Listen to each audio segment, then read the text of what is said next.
बिस्मिल्लाहिर्रहमानिर्रहीम। अस्सलाम वालेकुम नादरीन, आप यूट्यूब चैनल देख रहे हैं, मैं इमरान खान हूँ। नादरीन, सबसे पहले तो खबर है बड़ी अफसोसनाक है, और ये खबर आती है जी लाहौर से। मेरी कई जो क्राइम रिपोर्टर्स हैं उनसे बात हुई है, और जो सीनियर सहाफ़ी हैं एक दो लाहौर में जो हर चीज़ की खबर रखते हैं, उनसे भी बात हुई है। कुछ खबर रिपोर्ट हो चुकी है, कुछ चीज़ें जो हैं वो खुफिया रखी गई हैं, लेकिन मैं आपके साथ ज़्यादातर शेयर कर देता हूँ।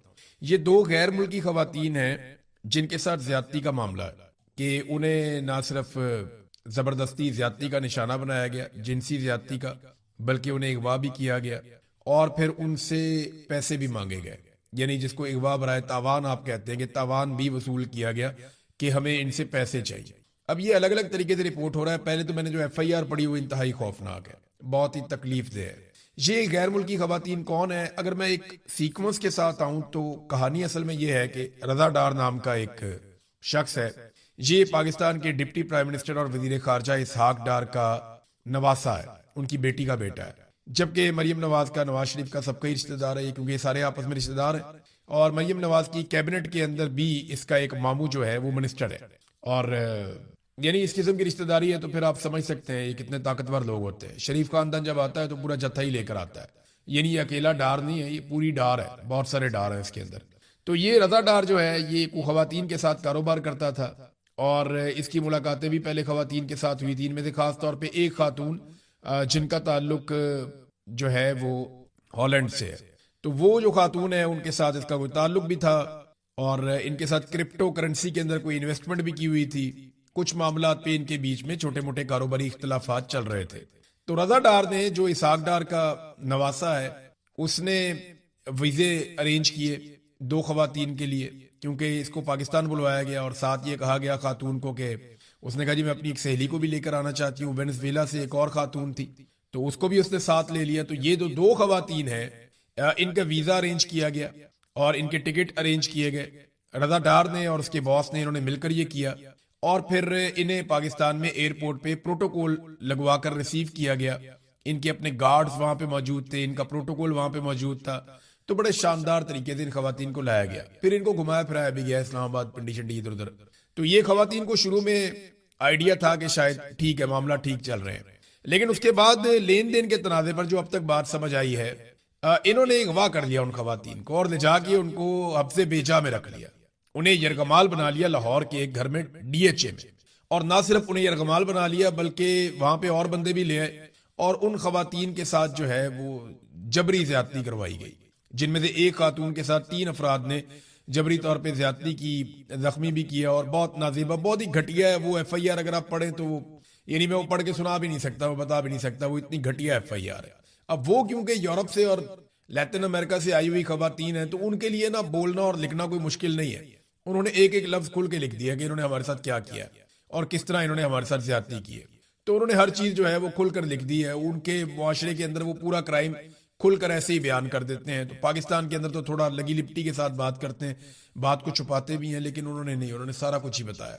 और उसके बाद जनाब वो खवातीन को कहा गया कि आप $15 लाख वो मंगवाएं और हमें दें। अब ये एक तरह का तावान है कि खवातीन वहां पे हफ्ते बेजा में है, उनके साथ जिनसी जबरी तौर पे ज्यादती हो रही है, और उनको धमकाया जा रहा है। उन्हें ये कहा जा रहा है कि तुम्हें मार देंगे और तुम्हारे जो ऑर्गन्स हैं, जो तुम्हारे जिस्म के आज़ा हैं अंदर से, वो निकाल के हम बेच देंगे, हम पैसा पूरा कर लेंगे। और धमकाया भी बहुत गया खवातीन को, उन्होंने सारा कुछ बताया उस FIR के। तो बड़ी खौफनाक FIR है। फिर जनाब उनके वालदैन से रब्ता करवाया गया खवातीन का कि $15 लाख का अरेंजमेंट किया जाए, $1.5 मिलियन, और वो दिया जाए रजा डार को और इसके बॉस को, इन लोगों को। अब ये जो खातून के वालदैन है, उन्होंने रब्ता किया, फिर एम्बेसी के साथ रब्ता किया गया। अब मेरी इंफॉर्मेशन के मुताबिक पुलिस ने फौरी तौर पे कार्रवाई नहीं की। ये बाद में मरियम नवाज ने और उनके लोगों ने ड्रामा कर दिया, 2 घंटे के अंदर कार्रवाई कर ली, बाजियाब करवा लिया, बंदे पकड़ लिए। ये सब झूठ है। पहले कुछ भी नहीं हो रहा था, लेकिन फिर उसके बाद जब एम्बेसी इन्वॉल्व होती है तो फिर एजेंसियां भी इन्वॉल्व होती हैं, और वो हर तरफ जहां जहां उनका हाथ पड़ता है, एम्बेसी ने फिर आगाह किया। उनके अपने चैनल्स होते हैं बाकायदा, तो वहां जब उन्होंने बताया तो फौरी तौर पे सिस्टम एक्टिवेट हो गया। फिर पंजाब हुकूमत को डंडा आया, फौरी तौर पे पुलिस ने जाके बाजियाबी करवाई, खवातीन को बाजियाब करवाया गया वहां से, और मुलजिमान को गिरफ्तार कर लिया गया। अब ये जो रजा डार है, ये जो इसहाक डार का नवासा है, बहुत करीबी रिश्तेदार है, ये पकड़ा गया और बाकी मुलजिमान भी पकड़े गए हैं। और خواتین برآمد ہو چکی ہیں, ان کا میڈیکل کروایا جا چکا ہے, اور میڈیکل کروانے کے بعد انہیں جمعے والے دن یعنی آج کے دن واپس ان کے ملک میں روانہ کر دیا جائے گا. اور معاملہ جو ہے وہ کاروباری تھا, کیونکہ دیکھیں نا اسحاق ڈار کا خاندان پوری دنیا میں انویسٹمنٹ کرتا ہے, اس کے بیٹے بھی باہر انویسٹمنٹ کرتے ہیں, اسحاق ڈار بھی باہر انویسٹمنٹ کرتا ہے, نواز شریف بھی کرتا ہے, نواز شریف کے بیٹے بھی کرتے ہیں, سارا خاندان پاکستان سے باہر انویسٹمنٹ کرتا ہے. حالانکہ یہ جا کے پاکستانیوں کو یہ کہتا ہے اسحاق ڈار کہ آپ محب وطن ہونے کا ثبوت دیں اور اپنا پیسہ پاکستان میں لے کر جائیں, لیکن اس کا نواسا پاکستان سے باہر انویسٹمنٹ کر رہا تھا. تو اسحاق ڈار کے نواسے نے پاکستان میں سرمایہ کاری لانے کا ایک نیا طریقہ ڈھونڈا کہ عورتوں کو لے کر آؤ, انہیں اغوا کرو, پھر ان کا تاوان منگواؤ, تو یہ ایک طرح کی سرمایہ کاری ہے, اس طرح اب یہ ڈالر پاکستان میں لے کر آئیں گے. شرم بھی نہیں آتی انہیں, بالکل شرم نہیں آتی. اپنے اختیارات کا ہمیشہ ناجائز استعمال کرتے چلے آئے, ہمیشہ کیا ہے انہوں نے. میں خبریں لا کر دیتا تھا ایک دور میں ان کے بارے میں, بہت ساری اس خاندان کے بارے میں, لیکن میڈیا چھاپتا ہی نہیں تھا. یعنی مجھے باقاعدہ لکھ کر دے دیا جاتا تھا ادارے کی جانب سے کہ ناٹ ریکوائرڈ, کہ یہ خبر ہم چھاپ ہی نہیں سکتے. تب سوشل میڈیا اتنا نہیں تھا تو خبریں چلتی نہیں, تو مافیا کی طرح یہ خاندان ڈیل کرتا ہے. بہرحال وہ خواتین آج واپس چلی جائیں گی, ان کا میڈیکل بھی ہو گیا, سارے ثبوت جو ہے وہ اکٹھے کر دیے گئے. لیکن کچھ سینئر پولیس اہلکاروں سے جب بات ہوئی, کچھ کرائم رپورٹرز کی, تو ان کو اندازہ ہوا کہ بہت دباؤ ہے. جو ملزم ہے اسے بڑے پروٹوکول کے ساتھ رکھا گیا ہے, اور وی وی آئی پی قسم کا پروٹوکول اسے دیا جا رہا ہے, اسے ہر طرح کی سہولت دی جا رہی ہے, اور یہ کہا جا رہا ہے کہ 2-4-5 دن کی بات ہے, معاملہ ٹھنڈا ہو جائے گا, تم گھر چلے جاؤ گے. جج آصف کا بیٹا 2 خواتین کو سڑک پہ قتل کر کے گھر چلا گیا, تو یہ بھی گھر چلے جائیں گے, اس میں کون سا کوئی بہت بڑا پرابلم ہے. تو اس طریقے سے ان چیزوں کو ابھی تک مینج کیا جا رہا ہے. بہرحال یہ ایک انتہائی افسوسناک واقعہ تھا. میں ایک سوال کرنا چاہ رہا تھا چٹھا صاحب سے, جو سی ٹی ڈی کو ہیڈ کرتے ہیں, جو بہت سارے پولیس مقابلے کرتی ہے پنجاب میں, جن پہ بہت شور مچا ہوا ہے کہ یہ جعلی پولیس مقابلے کرتے ہیں. تو چٹھا صاحب بتائیں نا, ان میں سے آپ کس کو ہاف فرائی کریں گے اور کس کو فل فرائی کریں گے؟ جب آپ پکڑتے ہیں کسی عادی مجرم کو یا کسی بھی بندے کو جو اپنے اختیارات کا اور طاقت کا غلط استعمال کرتا ہے, تو آپ ماورائے عدالت قتل کر دیتے ہیں. اب آپ نے ایک بڑے خاندان کا بندہ پکڑا ہے, ایک بندہ تو پکڑا بھی نہیں ہے, وہ بہت بڑا آدمی ہے, اس کے بارے میں معلومات آ جائیں گی, جلدی آ جائیں گی, وہ کون ہے جو باس ہے. لیکن اسحاق ڈار کا نواسا پکڑا ہے, تو مجھے یہ بتائیں کہ آپ اس کو ہاف فرائی کریں گے یا فل فرائی کریں گے, یا پھر آپ اس کے نیفے میں پستول چلائیں گے, کریں گے کیا آپ؟ اسحاق ڈار صاحب کو فوری طور پہ اس معاملے کو دیکھتے ہوئے یا تو ان کو آگ کریں, اپنے آپ سے الگ کریں, اعلان لا تعلقی کریں اس خاندان کے ساتھ, یا پھر اسحاق ڈار صاحب جو ہے وہ پھر ریزائن کریں. اور جو اس بچے کا ماموں ہے, جو اسحاق ڈار کا بیٹا ہے, اس کو بھی پنجاب کے اندر منسٹر لگایا ہوا ہے.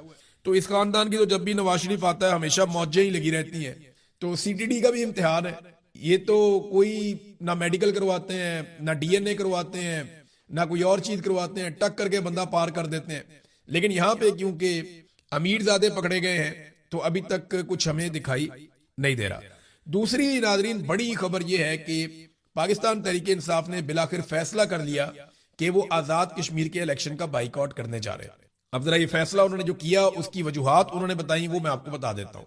انہوں نے کہا جی آزاد جموں اور کشمیر کے عوام کے ساتھ ہم کھڑے ہیں, موجودہ حالات میں انتخابی عمل کا حصہ نہیں بنیں گے, اور آزاد جموں اور کشمیر کے عوام کی امنگوں, حق خود ارادیت اور جمہوری حقوق کے ساتھ غیر متزلزل یکجہتی کا اظہار کرتے ہوئے موجودہ حالات میں انتخابات میں حصہ نہ لینے کا فیصلہ کرتی ہے ہماری جماعت.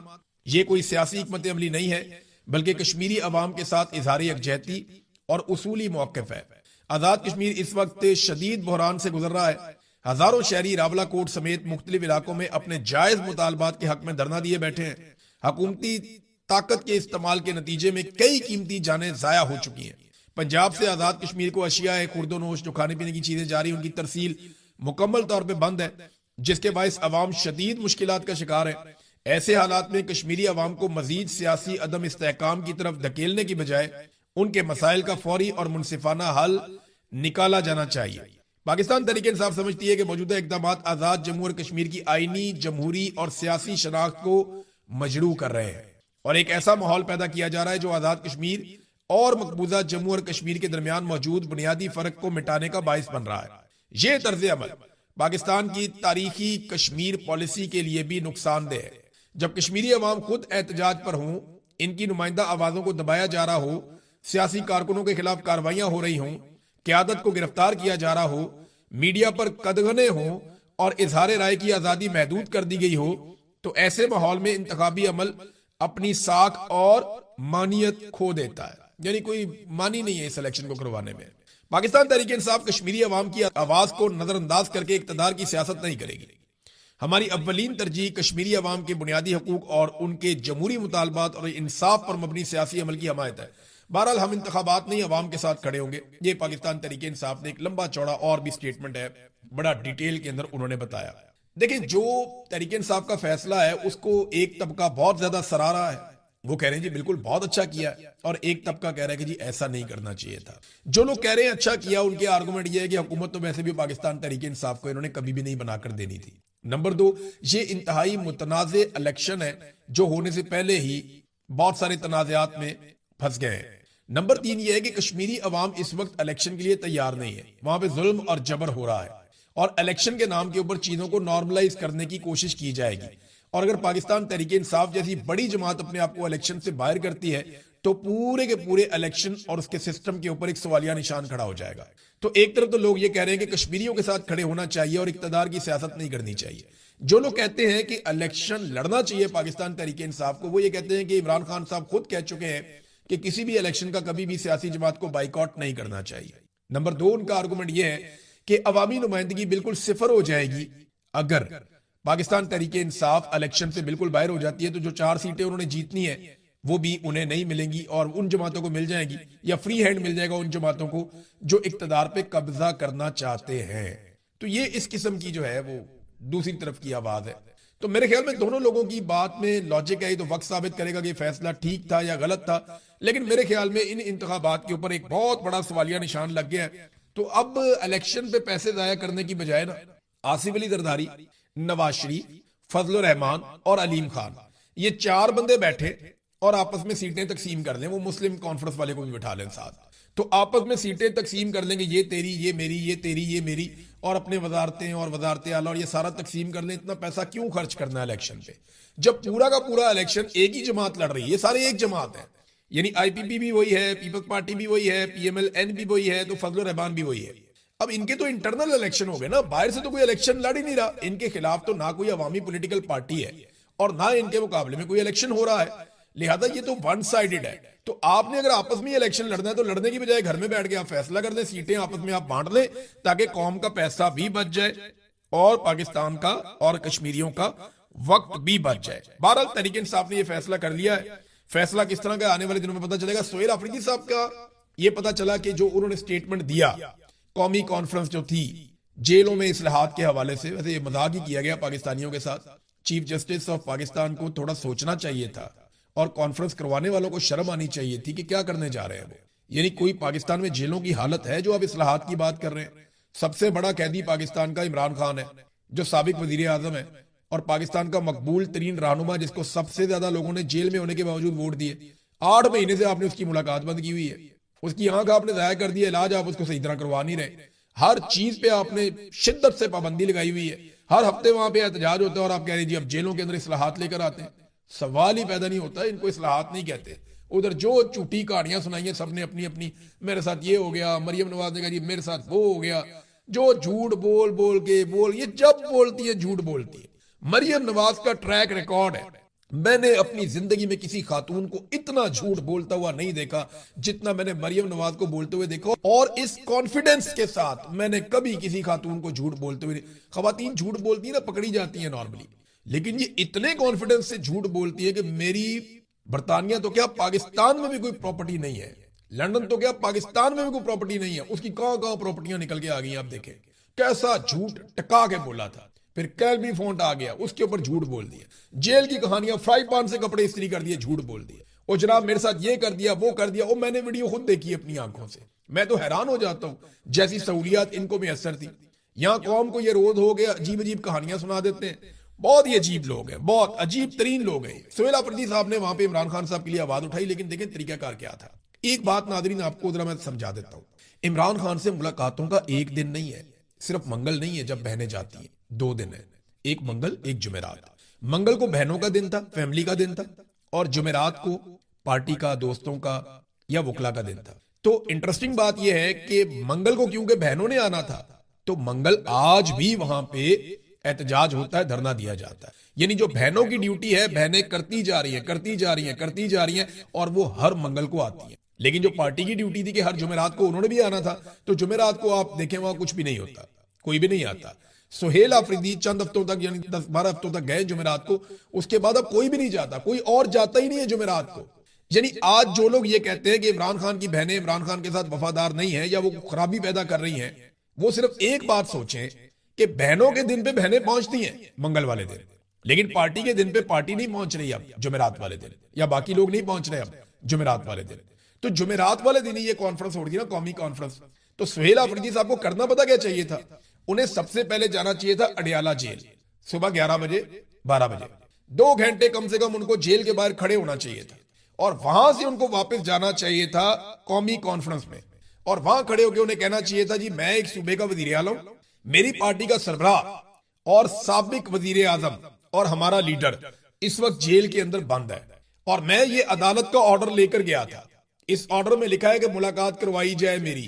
تو چیف جسٹس صاحب میں آپ کو بتانے آیا ہوں کہ میں وہاں 2 گھنٹے آج بھی کھڑا ہو کے آیا ہوں، اور لگ بھگ 2 درجن مرتبہ میں پہلے بھی جا چکا ہوں، 21 مرتبہ تو میں گیا ہوں وہاں پہ، لیکن اس کے باوجود میری عمران خان صاحب سے ملاقات نہیں کروائی گئی۔ تو جیل اصلاحات تو بعد کی بات ہے، پہلے آپ میری ملاقات کا حکم جاری کریں، یہ ہونا چاہیے تھا۔ یہ طریقہ کار ہے نا، پھنسانا ہے آپ نے ان کو، ایسے پھنسائے۔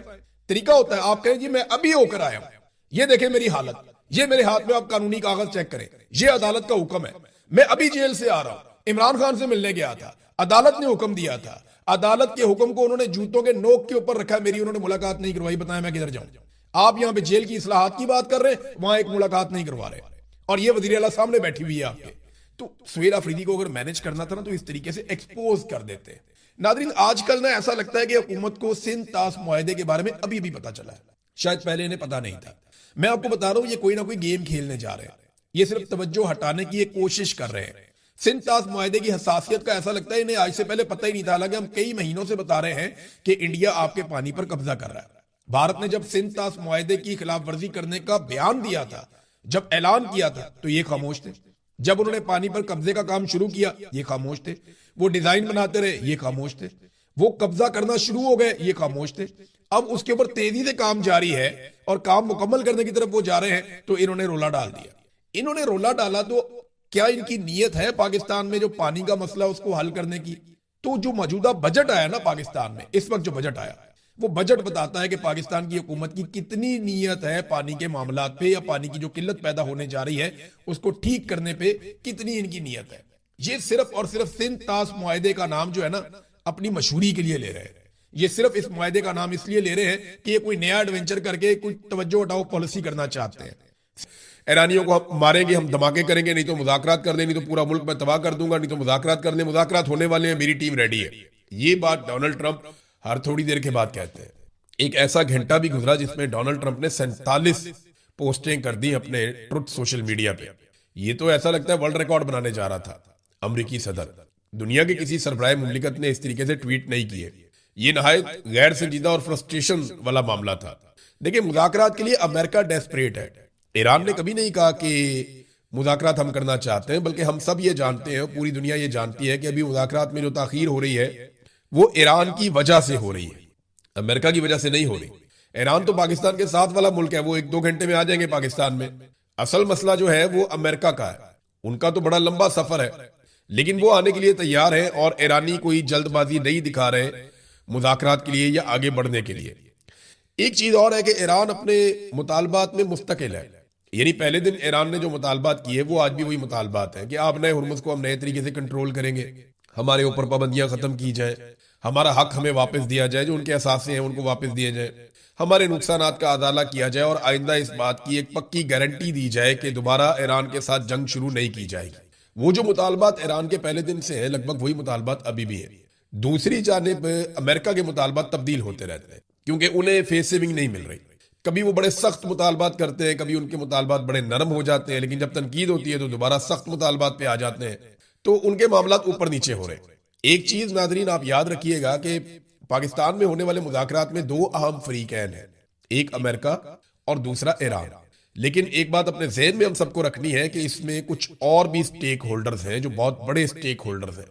ایک اسرائیل بہت بڑا سٹیک ہولڈر ہے، اور دوسرے عرب ممالک ایک بہت بڑا سٹیک ہولڈر ہے۔